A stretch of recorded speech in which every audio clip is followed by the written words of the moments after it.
that 1-2 start. But safe to say, hindi pa kayo talaga satisfied sa mga overall na ginagalaw. Gaano lang kayo importante for you personally na binibigyan nyo na yung tough love approach para lang heading to the next few games mas mas pulido na yung galaw? Alam mo, every practice ginagawa namin na maging pulido yung galaw. Pinapolish namin every training.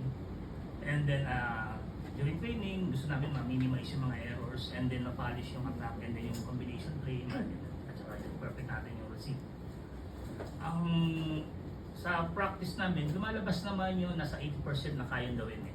Pero pagdating sa game kasi may pressure na eh.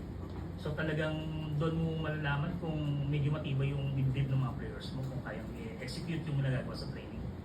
So sa ngayon, may makikita kang ganung resulta sa training eh. So inaantay ko na lumabas sa game at maging consistent na gano'n.